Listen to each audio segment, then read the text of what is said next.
and welcome to the Undercut Podcast. I'm your host, Jesse Billington. We're back to preview this weekend's Brazilian Grand Prix. Joining me, as ever, I have the cafezinho to my brigadiero, Ellie-May Taylor. How are you?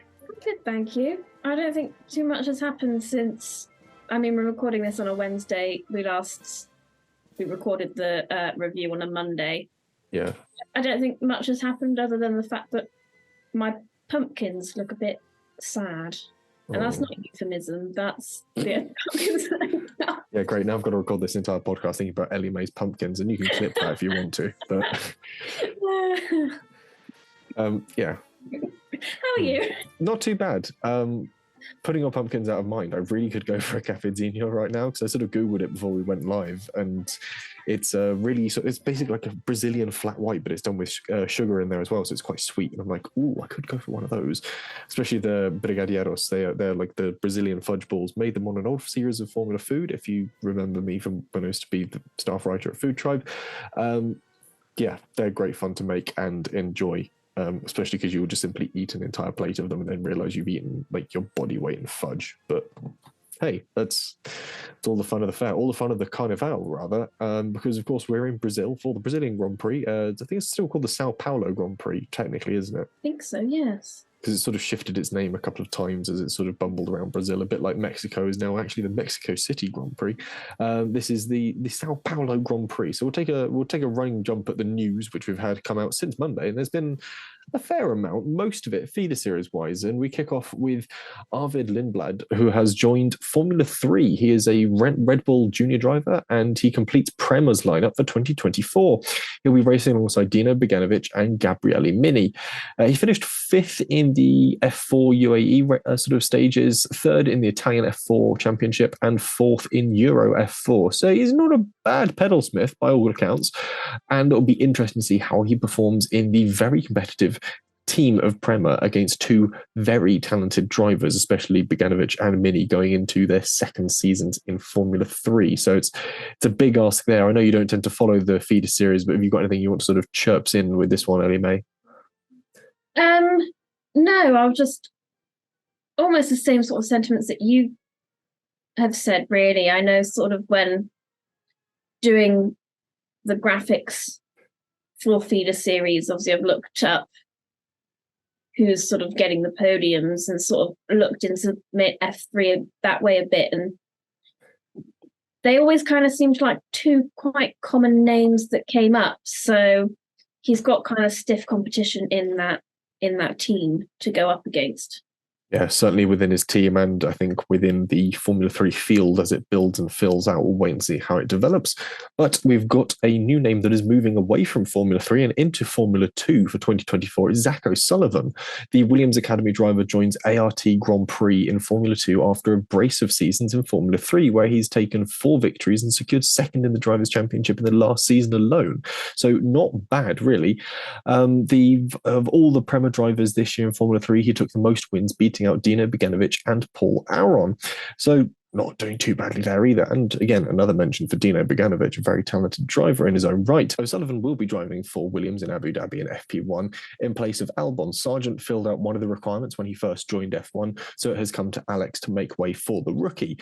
But in other Williams junior news, Franco Colapinto will be in Abu Dhabi too, but for the post-Grand Prix Young Drivers Test. The 2023 F3 Vice Champion will take part in the Young Driver Tests for Williams at Yas Marina following the season finale. Colapinto will be stepping up to F2 in the final round of the F2 season with MP Motorsport, though it's unclear which driver he'll be replacing at the season's final round. It's likely to be Jehan Daruvala, who's off to Formula E for next season. Meanwhile, Jehan's teammate this year, so to speak, Dennis Hager, is staying with MP Motorsport in Formula 2 for 2024. The 20-year-old Danish driver is currently 8th in the standings this year and has 1 round left. He's ahead of Vasseur at the moment, but tied on points with him, though a good weekend in Abu Dhabi could see him jump Enzo Fittipaldi. So it's all kicking off really in Formula 2 and Formula 3 at the moment. We've got some interesting and big names moving around, and Williams is a team to be sort of proud to be their junior drivers for at the moment as well. They've had a good turn of form in this season, and if they're offering you a chance to drive in an FP1 session, it's certainly going to be good, especially at Abu Dhabi, a circuit with some pretty high speeds where I think this year's Williams could be pretty nifty. But quickly looping back to Williams, it is, of course, a huge congratulations to James Vowles and his partner Rachel, who have had a baby daughter, literally announced today. So congratulations to them. I don't know if it's their first child. I sort of assume it is. He seems young enough for this to be his first. Well, I was trying to think of his age, but then I was like, that doesn't really necessarily define it. No. James Vowles. Born 1979, so he's 44.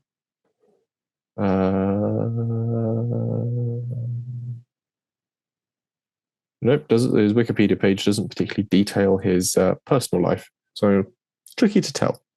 But he is, of course, I've just noticed, only the third ever team principal for Williams, which is quite impressive. Yes. Which is, yeah. What was Jos Capito? Was he managing director or something? Jos Capito was team principal. But because Claire Williams was never team principal. She was always vice team principal alongside Frank. Yeah, they always kept him in that spot. So, well done to James and his wife Rachel. That's nice. In some other gossipy style news, Lando Norris Fiat 500 Jolly has sold at auction for £32,000. So if you think that buying a cap or a hoodie for F1 merch is expensive, just bear that in mind. We've sort of been covering the plot line of this car since we spotted it was coming up to auction, and the hammer has now fallen digitally. And the car has sold a relatively decent price for especially for an evocation, but of course it's got Lando Norris's history attached to it. And with Pirelli Cinturato CN72s costing £522 a piece, should his Lamborghini Miura need reshoeing, Lando now at least has the funds to cover it. Fun fact, actually, I learned early this week that Lewis Hamilton has an original Mini, which he uses for kicking about in. So, interesting. It'd be interesting to know how many of the drivers have like proper classic cars on the field. That'd be quite good.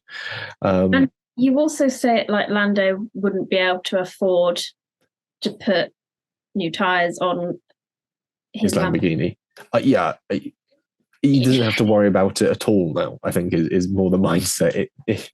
Should it happen, he knows he can tap his card and boom, contactless payment for what would be nearly over $2,000 worth of tyre.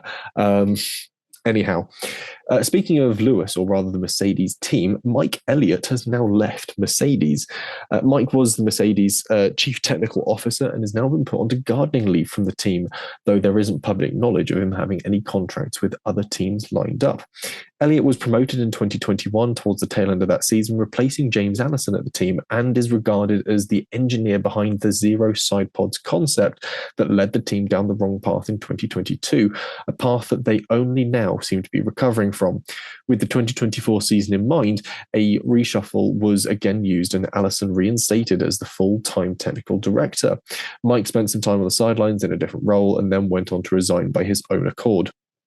In an official press release, Mercedes and Elliott would like to stress that Mike made the choice and he leaves the team on good terms with the Silver Arrows. So it's interesting. He is a very good engineer and a very good sort of technical guy. So there's going to be teams that are interested in him, but crucially, Mercedes have said that they are about to start work on next year's chassis. Like they have the ideas and the concepts put together. They know the route they're going down. Obviously, they haven't actually started producing anything yet. But the fact that they wanted to sort of wait until Mike had left before they started that, so he at least didn't leave with any important information, would be crucial. And judging by early word from James Allison, what's it going to be, the W16, I think they're going to be on to, is a absolute weapons grade car. So they're looking at something very new indeed. Any thoughts on Mike making a move from Mercedes? I mean, he's been in the business for over 20 years, I think. I mean, it's fair enough that, you know, he's kind of saying that he would like a break. I mean, he has to almost take that break forcibly anyway with any sort of gardening leave. So it'll be interesting to see where his mindset is at. So is he sort of in the view that he was planning to just, you know, take a nice break off, and then, you know, what happens if a team do look to try and poach him and say, we would like you on board? How, you know, is he going to move sort of quickly, or is he just going to sort of sort of quietly leave the sport, you know? There's a big question as to sort of how people are going to move around, and equally who replaces them and the impacts they have on the sport as a whole. So we'll see how that one plays out down the line. But equally, you've mentioned, I suppose with James Vowles being over in Williams, depending how good their relationship was, that would be, in my mind, perhaps the first place that he may go.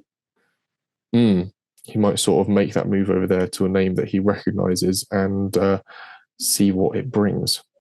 Speaking, however, of Mercedes and, of course, their title sponsor, which is Petronas, Petronas have reportedly given the Malaysian Grand Prix organisers a boost in cash. The circuit recently spent $4.5 million refurbishing the circuit, but then, of course, didn't actually have the money to buy an F1 race, because that's simply the way it works. Is you buy an F1 race and you then make your money back by selling people tickets to it. However, Petronas has signed a 3-year name deal with the track. And in a few weeks' time, it will host the Petronas Grand Prix of Malaysia in the MotoGP series. So while this bolster of funding doesn't mean we'll see a Malaysian Grand Prix back next year, 2025 is an option and a target for the group behind the circuit. Are you looking forward to a potential Malaysia return? Yes, I'd definitely like to see it, but I'm kind of skeptical as to whether it will ever happen. Obviously, they lack the money to enter back into F1 at the moment, and they said they won't until sort of the economy is more stable. And affordability was obviously the main reason they left in 2017. I don't know, maybe look at this in a sort of a pessimistic view of, I don't know whether we will ever see them come back, or maybe not in the next few years. Maybe it'll be a little bit later down the line if they want an economy that's more stable. It might do. We'll see how it pans out, but it's promising signs, at least, because of course Sepang, the Malaysia circuit, has always given us great races and has often given us some brilliant wet ones. We've seen all sorts of crazy field action from there, so we'll see how it pans out. But speaking of races which can get wet and wild, it is time to look ahead to the Brazilian Grand Prix. It's the final sprint weekend of 2023. Hamilton has 3 races to haul in Perez and needs to score at least 7 points more than Checo in each race weekend from here to the end to overtake him and come second, an impressive feat of both loss and victory. It's also worth bearing in mind that we're still at altitude 800 meters above sea level, so it's still a very high aero attack circuit. And as we mentioned, or sort of predicted post-Austin, track limits are going to be an issue worth monitoring, as will the pit lane exit shenanigans we mentioned in our Mexico review. But I mentioned that it could be a wet and wild Grand Prix weekend, and that is very much the case when we look at the weather forecast. Thursday will be warm and quite overcast, with fronts settling in for an action-packed Friday, however. Practice and Grand Prix qualifying are going to be run in changing conditions, with rainstorms and thunder and lightning moving through the Socorro area of Sao Paulo towards the afternoon. This all clears by Saturday, which will see the sprint-associated activities take place on a green and washed track. Sunday will be warm and dry once again, with cloudy spells somewhere in the region of 23 to 25 degrees Celsius. So are we looking forward to a wet qualifying? Yes and no. We've had a fair few race weekends, especially sort of earlier in the year, where it would sort of rain in qualifying, but obviously it was dry in the race. And it didn't, whilst you sort of maybe had a little bit of a mixed up grid in qualifying, it never really materialized to much then in the race as such, from what I kind of remember. So yeah, if we had a soggy qualifying, it didn't really take too much to undo sort of by the sort of opening stint of the race. Having said that, obviously the teams are a lot more closer at the end of this season than they were at the start. So whether it will be harder, if it is a mixed up grid, whether it'll be harder to overtake, and as well with the higher altitude, that may play a big factor in, as well as how hard it is to overtake. Yeah, we'll see what sort of action it does produce. Fingers crossed, I say, for it to be quite interesting. We'll move from the weather forecast, though, to the battle forecast and which on-track action elements we should look out for. And it's possibly another jumbled race. Haas are now looking for a way off the bottom rung of the constructors' ladder. Magnussen showed pace here last year, and the more medium-speed nature of Interlagos might offer them some luck with their upgraded VF23. Alfa Romeo had good one-lap pace coming into Mexico, though suffered with maintaining that through the race. Ideally, the cooler temperatures and less demanding nature of the track will possibly give them another chance to sniff around for some points and claw back a lead over Alpha Tauri. The Faenza outfit, having seen a strong uptick in performance in Mexico, the slightly more aero-demanding circuit of Carlos Pache might undo any perceived performance benefits. But with confidence high and both drivers seemingly now happy with setups, if a bit late in the season, it could be an interesting proving ground. Bear in mind that the sort of Faenza Milton Keynes based setup has gone well here previously. Alpine still have a lot to prove at this point in the season. Adrift in the standings, they cannot catch Aston Martin at this late stage without something miraculous happening. It's doable, but not abundantly so, and would involve constant Alpine 1-2s with fastest laps and 1-2 in the sprint, with the Silverstone team scoring nothing. The second part of that statement is feasible. The first... Aston Martin really just want to end the year without too much egg on their collective face. However, a decent performance here is in reality the last race people will care about, and Alonso might pull something out of the bag. McLaren really needed a better Austin and Mexico to stand any chance of capturing Ferrari and taking third in the standings. Like Alpine getting Aston, it's a big leap. The smoother flowing nature of Brazil might offer up the Woking boys some speed, though. Ferrari have come a long way as a team in the latter half of this season, and despite the weird rumours swirling around the paddock, they can hold their heads high coming into Sao Paulo. There's a podium finish in the water for them here. Mercedes will be coming into Brazil with a high watermark. George remains their last race winner, and Lewis hasn't won anything since Saudi 2021, so both drivers have something to prove. This could be feisty. Perez, meanwhile, is just looking to not get outscored by Lewis, which neatly brings us to our predictions. I have gone for Max Verstappen, mainly because it is such a high-speed circuit. I'm not sure anymore, actually, whether they have... Obviously, they have the fastest car with Max in it, but I don't know at the minute whether it is always actually the fastest. It's a question of whether they have the outright fastest car. Max is fast in it, but on average, if you were to average Max and Perez's time versus, say, Charles and Carlos or George and Lewis, which team at that point averaged has the faster times, it's getting trickier and trickier to tell by the race weekend. Yeah, I remember, I think they were saying in Spa, sort of up riding on Eau Rouge and all that they were not the fastest team up there, but they were faster in other areas of the circuit, which meant that they could stay ahead. So it is, I don't know quite where their performance is at the minute. Yeah, it's tricky to tell, and I think the performance balance in that car has shifted so significantly through the season, and equally the performance of other teams around them has shifted and to a certain extent closed up to them as well. I'd certainly say that Ferrari, McLaren and Mercedes have all taken a chunk out of Red Bull's pace, especially going to the latter part of this year where maybe they stopped developing so much because of course they were limited on wind tunnel time, though that did elapse going into Mexico. I believe all of their previous sanctions off of cost cap and cost cap gate, that all lapsed going into Mexico. So I think they're now free from that and can really crack on with putting some work in on the 2024 chassis. So if 2023 is a sign of what they were able to do with one hand tied behind their back, now we've completely unleashed Adrian Newey, the man-made wind tunnel. This really puts the wind up us for next season as to quite how dominant that car is going to be. But I think a Max Verstappen pole round here is going to be good. But as we've seen from the past few races, it might not be a certainty. No. Which is why I think Timo's gone for Lewis, and I've gone for the other side of the Mercedes garage. I've gone for George. I mean, they did well last year, didn't they? That was partly my thinking. I think George is coming back into this with a strong head and a lot to make up for after a relatively unimpressive Mexico, where he was having to fight off an AlphaTauri. Admittedly, the AlphaTauri seemed a long way out of its usual pace range, but that will have put the wind up him and, again, given him that sort of G up and go on, get at it. So it's a split Mercedes prediction with a Max Verstappen cherry on top for pole. But when it comes to the podium, we've got a very mixed bag, or at least I certainly do. Both you and Timo have gone for a Max Verstappen win. Well, he has, of course, because he's simply just repeating the podium from the previous race. You've gone for him for the obvious reason, I suppose? I think, well, if he's in front, like I've said, he's in pole position, I think it'll be very difficult to get past him. I've then put Lando Norris in second and Lewis Hamilton in third.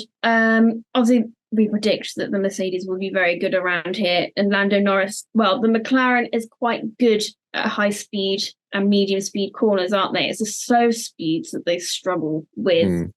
And there's not, I think, maybe 3 corners where they'll have to go slow. Yeah, 3 significant sort of braking zones, certainly going to turn 4 through that sort of middle sector. And then from there on out, it's very sort of throttle mediated, sort of getting the car back up to speed for that sort of long sweeping start finish straight. So it's a bit like a sort of South American Brands Hatch Indy circuit. It's all curves. And you saw as well with last race how well Lando got through the pack being at the back. So if he can qualify in a very good position, I think he'll be pretty unstoppable. Yeah, I think Max could be the only person that really stops him. And then, of course, Lewis just rounding out that podium for you. They were good around here last year. They've been really, I mean, Lewis Hamilton has been, even if we take into account Cota, has put in some very good performances these past few weekends. I think I'm kind of hedging my bets that, like, in theory, a McLaren and a Mercedes, at least one of them should be on that podium. Yes. Yeah. I think you're right in saying that there'll be a Mercedes and a McLaren up there. I think it's possibly a question of which ones and what order. But I've joined you in that theory of there being a McLaren and a Mercedes up there, but I've gone for the McLaren takes the win. I think we could see a Lando Norris win here, purely based off of perhaps Max just doesn't have a good weekend. It's going to happen at some point, and we've not really seen him have sort of a flub of a weekend. He's always sort of pulled it from the ashes, even if it's been a sort of rocky qualifying. He's really sort of turned it around. So I think we could, with the exception of Singapore, maybe. But otherwise, yeah, it's going to be a case for me of something goes drastically wrong for the Red Bull pair. We see a Lando Norris win, a Lewis Hamilton second, and a Charles Leclerc third, because he's just constantly up there now. He's finally sort of found his feet. And I think Ferrari as a team have. And Charles is really reveling in that at the moment. Do you think Ferrari will be good around the circuit? Enough for a podium against 2 McLarens and 2 Mercedes? I'm counting on there being a bit of argy-bargy somewhere in the field, maybe. It's a bold one. I'll give you that. It is a bold call from me, but we'll see how it plays out. If I win, I win. If I don't, oh well. When it comes to fastest laps, though, again, Timo sticking with Carlos Sainz till it happens, which is... it hasn't happened yet. I don't think it's going to. I've gone for Max Verstappen. I don't think he'll be wiped out of the race, but there is going to be every chance that he's fighting his way through the field. So he could be really pushing, and we could see some phenomenal lap times just cropping up on the board. But you've gone for Lewis Hamilton. You think it's going to be a strong weekend for the Mercedes in general? Yes, I do. And we've seen how well Lewis likes to charge down on the last third of races. I reckon he'll be trying to charge after Lando Norris. After that sort of second step on the podium. Yeah. It's reasonable. When it comes to wild predictions, though, I haven't written mine yet, actually. So we'll start with yours. I've gone for another point-scoring race for Danny Ric. I like that. I like that a lot. I don't think AlphaTauri this season have had consecutive points finishes. Yeah. That is a good question, have they? They have, not necessarily with the same driver, but they have. Well, it would have been with the same driver. It was Sonoda, Australia, and Azerbaijan. He scored P10 and P10. And America, Mexico, back-to-back points finishes as well. So they have this season pulled it out the bag, but whether they can pull it out the bag with this successful a run is yet to be seen. Well, it'll be obviously then it'll be 3 consecutive then, actually. Yeah, so it'll still be setting a record for AlphaTauri in that regard, yeah. What have you gone for? I have gone for Alex Albon top 6 finish. Just, I don't know. I want to see it happen. If I keep picking it, it might eventually happen. Opposite of the commentator's curse, I think. If I keep wishing, it might eventually happen. You might be good in the rain in qualifying and be able to stay there. A bit like what Danny Rick did.